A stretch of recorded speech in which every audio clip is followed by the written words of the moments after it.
જંબુસર તાલુકાના ઉમરા ગામથી ડાભા ગામ તરફ જતા રોડ પર એક ટ્રક પલટી મારી જવાની ઘટના બનવા પામી હતી।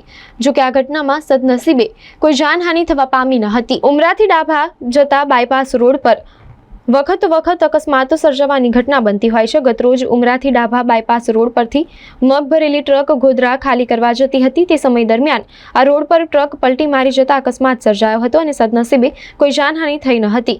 સદર બનાવ અંગે જંબુસર ટ્રક એસોસિએશન પ્રમુખ રમેશભાઈ શાહને જાણ થતાં તાત્કાલિક પોતાની ટીમ સાથે ઘટના સ્થળે પહોંચી ગયા હતા અને અકસ્માત થયેલ ટ્રક અને માલને ટ્રાન્સફર કરવાની કાર્યવાહી હાથ ધરી અને પોતાની વેદના ઠાલવી હતી।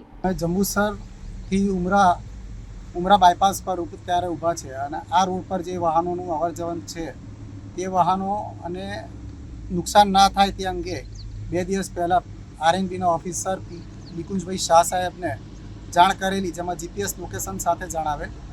અને આ રોડની પરિસ્થિતિ એવી છે કે આ જે સ્થળ પર વાહન પલટી ખાધું છે તેની જાણ કર્યા છતાં પણ સરકારના અધિકારી આની અંદર કેમ ગેરવ્યાજબી અને બિનજવાબદારપૂર્વક વર્તન કર્યું તે ખબર નથી પડતી। આ વહેલામાં વહેલી તકે આ કાર્ય પૂર્ણ કરે અથવા અમારે મંગળવારથી અહીંયા ટ્રાફિક બંધ કરવાની ફરજ પડશે, જે આપના માધ્યમથી સરકારને જાણ કરવા માટે અમે વિનંતી છે।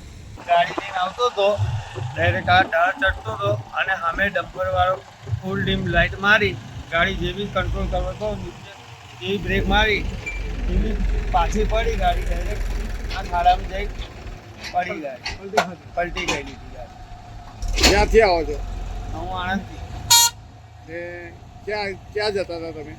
અમે જતા હતા ગોધરા ખાલી કરવા માટે। માલ શું હતો તમારો? મગ છે। કેટલા ટન મગ છે? 24 ટન, 480। તો નુકસાન કેટલું લાગે છે આશરે? 2.5-3 લાખનું લાગે છે।